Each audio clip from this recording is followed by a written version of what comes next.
শয়তান ছাড়া সকল মাখলুকাত নবীর আগমনে খুশি। সেই নবীর আগমনে আমরা খুশি না বেজার? শুধু আমাদের দেশে কি ছুটি? কুয়েতে ঈদে মিলাদুন নবীর উপলক্ষে কয়দিন ছুটি? 3 দিন। দুবাইতে, কাতারে, পৃথিবীর সকল দেশে কয়দিন? 3 দিন, 2 দিন এরকম ছুটি। কিন্তু আমাদের দেশে যখন মিলাদুন নবীর ছুটির কথা শুরু হয়ে গেছে, তখন তথাকথিত লেগাম ছাড়া লেজ কাটা এক গ্রুপ যারা বলে মিলাদুন নবী সাল্লাল্লাহু আলাইহি সাল্লাম এটা হাসিনার আমলে হাসিনায় করে গেছে, সুতরাং এটা কি বেদাত। হাসিনা মিলাদুন নবী করছে, এটা যদি বেদাত হয় তাহলে হাসিনায় তো 360টা মসজিদও করছে। কি কোন আপনারা? ওগুলো কি বেদাত? হাসিনায় তো কওমিদেরকে সনদ দিলেন, ওটাও বেদাত। কওমিরা হাসিনাকে মা ডাকলো, তাহলে হাসিনা যদি বেদাত হয় তাহলে কওমি যারা মা ডাকছে তারা বেদাতির সন্তান না? তো মা চলে গেছে, সন্তানরা দেশে থাকা দরকার আসেনি? এবার আসেন সালাফিরা, সালমান এফ রহমান আর সাইদ খোকনের লালিত পালিত অবৈধ এজেন্ট। এরা আমলিকের আমলের 16 বছর আমলিকের কান্দ বইয়া খাইছে, এখন আবার বিএনপির আমলও তারেক জিয়ার কান্দে উঠতেছে সালাফিরা। বহু টেকনিক বাস, খেয়াল রাখবেন। এদের থেকে যদি আপনারা সতর্ক না হতে পারেন, আপনাদের অস্তিত্ব কিন্তু একই পথে যাবে। সুতরাং এদেরকে চিহ্নিত করেন। এরা হলো এক ধরনের যোগ চিনেননি আপনারা? যোগ দেখবেন মানুষের হিন্দুরও ধরে, যোগের কোনো ভেদাভেদ, যোগের কোনো জাত আসেনি। যোগে হিন্দুর গায়ে ধরে, মুসলমানের গায়ে ধরে, যোগে জোয়ানেরও ধরে, বুড়ারও ধরে। এদের কোনো চরিত্রের রিস্ট্রিকশন নাই। তো যদি এত কিছু শুধু মিলাদুন নবী বেদাত হয়, তাহলে এগুলো তো বেদাত। কি বলেন আপনারা? সুতরাং মিলাদুন নবীতে যারা খুশি হতে পারে না, আমি বাংলাদেশের গভর্নমেন্ট প্রধানমন্ত্রীকে, উনি হলেন বয়সে নবীন, জ্ঞানে প্রবীণ তারেক রহমান সাহেব। বয়স কম হতে পারে কিন্তু এত ইন্টেলিজেন্ট, এত বিশাল অগাধ জ্ঞান আল্লাহ তাকে দিয়েছে। বয়সে নবীন, জ্ঞানে অনেক, বয়সে প্রবীণ, নবীন জ্ঞানে প্রবীণ, অনেক জ্ঞানী মানুষ। উনি কারো কথাকে প্রাধান্য না দিয়ে কয়দিন ছুটি দিলেন? 2 দিন। তারপর ওনার মাথার উপরে আপনারা দেখছেননি লা ইলাহা ইল্লাল্লাহ মুহাম্মাদুর রাসূলুল্লাহ। উনি কিন্তু সালাফিরা যে কলেমা লেখছে ওই কলেমাটা নাই।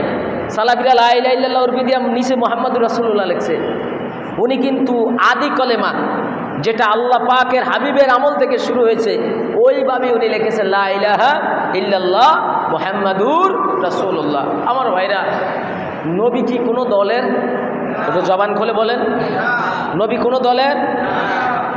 আপনারা জানেন নবীজির আগমনে তারা খুশি হইতে পারে না। আমার বড় দুঃখ লাগে।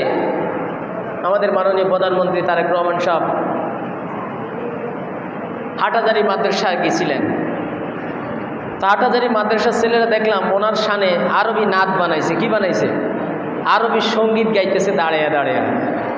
তো তারেক রহমান সাহেব তো বুঝছে এরা যে আর দুনিয়া ইয়ামশি আলাল ফাম, এরা যে আমার ফার্ম দিতে আছে এটা তারেক সাহেব বুঝছে ভালো। তো এরা তারেক সাহেবের থেকে কিছু খাওয়ার জন্য, নেওয়ার জন্য ওনার ব্যাপারে আরবি নাত বানাইছে। দেখলাম গায়, ঠিক আছে। আর সুলতানু জিল্লুল্লাহ, বাদশাহ হলেন আল্লাহর রহমতের ছায়া। তো বাবারা রে, তোমরা তারেক রহমান সাহেবের আগমন উপলক্ষে যদি আরবিতে ছন্দ বানাইতে পারো, কবিতা বলতে পারো দাঁড়াইয়া দাঁড়াইয়া, তাহলে আমার নবীর শানে মিলাদ কিয়াম পড়লে তোমাদের গাও জ্বলে কা? কি কোন আপনারা? যদি আমাদের প্রধানমন্ত্রীর আগমন উপলক্ষে, এক প্রধানমন্ত্রী তো খাইলা মা ডাইকা, এতেরা আবার খাওনি কিছু ডাইকা, আল্লাহ ভালো জানে। তো এই প্রধানমন্ত্রীর আগমন উপলক্ষে যদি তোমরা দাঁড়াইয়া নাচ গাইতে পারো, তাহলে আমার নবীর আগমনে, মিলাদুন নবীর আগমন উপলক্ষে আমরা আনন্দ করলে আমাদের কি কোনো সমস্যা আছে? এদেরকে বলা হয় নিজের নাক কাইটটা অপরের যাত্রা ভঙ্গ করা। নিজের নাক কাইটটা অপরের যাত্রা ভঙ্গ করে, এটাকে বাগধারা বলা হয়। এরা নিজেদের ক্ষতি নিজেরা করে, কিন্তু এরা জালে। নবী কি কোনো দলের? কথা কন্যা, নবী কোনো দলের? নবী কি শুধু মুসলমানদের? নবী হিন্দুদেরও, নবী খ্রিস্টানেরও, নবী বৌদ্ধদেরও, নবী কি কয় ওহাবিদেরও, নবী খারিজিদেরও, রাফিজিদেরও, মুতাজিলারও, জাবিরিরও, তাবলিকেরও, সালাফিদেরও, যত মানুষ আছে, যত মাখলুকাত আছে, সবার নবী কিনা? আমাদের নবী আসছে, এতে আমরা আনন্দিত কিনা? কথা কন নাই কা? নবীর আগমন উপলক্ষে মিলাদুন্নবী উদযাপন করা এটা মুমিনের জন্য নৈতিক দায়িত্ব। কি